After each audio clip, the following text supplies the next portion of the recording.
Following the Diablo IV open beta coming to an end, a lot of mixed feelings have resurfaced, and plenty valid reasons for disliking the game have been made due to numerous issues encountered during the beta itself. Nevertheless, I'd like to convince you today that there's a lot to be excited about. Without further ado, let's get started. Ever since the open beta ending, a lot of concerns have risen regarding class balance, or rather, the lack of.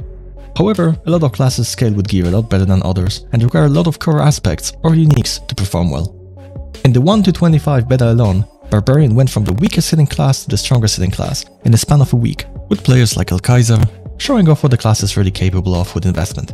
Same can be said for Druid, which hasn't seen much love, but I guarantee you that as soon as you start equipping uniques and aspects, it's one of the most well-rounded classes in Diablo IV and a very strong contender for hardcore players specifically, with easy access to defensive layers such as Fortify, percentage damage reduction, and a playstyle complementing usage of barriers and Fortify alike. Druid is going to turn out insane. Want proof? Look at these uniques and these aspects.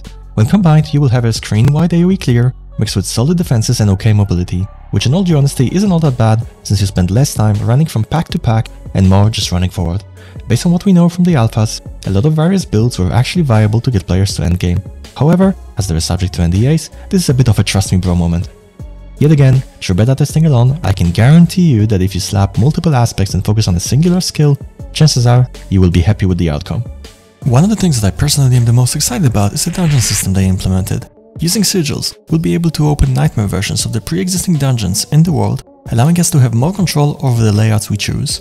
One of my personal grudges against Diablo III's rift system was the total randomness of the layout you roll, meaning that while pushing for the highest G rift, a bad roll could be a difference between an easy clear and a struggle. For that reason, I always prefer the Path of Exile's approach to mapping, where pre-existing layout is slapped on a map device and then juiced accordingly, meaning that if I want to farm one singular layout for the rest of my playtime, I am unable to do that. Diablo IV's system is something similar.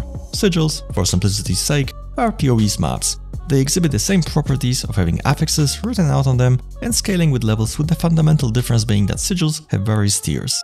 It offers an interesting choice where dropping random sigils, you can scrap the ones you don't enjoy and run the ones you do, using the occultist. But it enables you to plan ahead on how you progress through the dungeons and what type of layouts you farm the most, creating a situation where casual and experienced players alike can find something they will enjoy. Build making in Diablo IV stems away from its predecessor by creating a system which layers different mechanics on top of each other to create a build.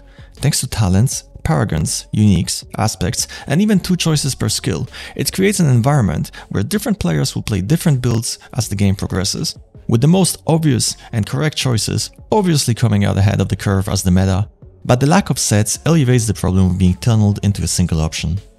Even the recent 1 to 25 beta, which doesn't contain half the tools available, we've seen multiple variants of different builds making way, with interesting synergies being created using the various abilities available, with curious outliers such as Thor's Barbarian or Poison Stacking Rogue. However, Paragon Boards are definitely a place where a lot of experimentation will happen, considering the fact that access to nodes at lower Paragon levels are going to be limited, with specific glyphs having stat requirements and the fact that boards can be rotated. I imagine a lot of players would find ways to create the most optimal Paragon build paths at low, medium and high Paragon levels to min-max their characters and smooth out the progression into later world tiers. Moving on, open world approach to an ARPG is something refreshing, albeit not innovative, as we've seen this executed well previously in Lost Ark. However, mix and matching MMO elements with classic ARPG vibes is something I personally am definitely happy to see. With Tree of Whispers, Helltide, quests, sporadic events or even the Butcher Rare spawn, there's a lot to be excited about, as each one of those things will be, to a degree, a necessary element of our gameplay, as access to resources and gear alike is spread across all the newly implemented mechanics, meaning that if we want to get the most out of our characters, it will sometimes be necessary to grind out the less appealing aspects of the game. Nevertheless, in my experience, it's still a substantial improvement over what bounty mechanic was in Diablo III, as I do not feel like I'm pigeonholed into something I really don't want to do, but am forced to for the sake of my character's growth. Like them or dislike them, the new systems definitely feel like a breath of fresh air, and a step in good direction even if they need some polishing to be fully enjoyable.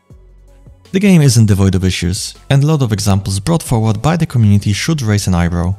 A lot of times, however, we have a tendency to zone in on the negatives and disregard the positives that are present. We should hold companies accountable for releasing bad products, but we should also provide positive feedback for the things they do right. With that being said, Aranetius out.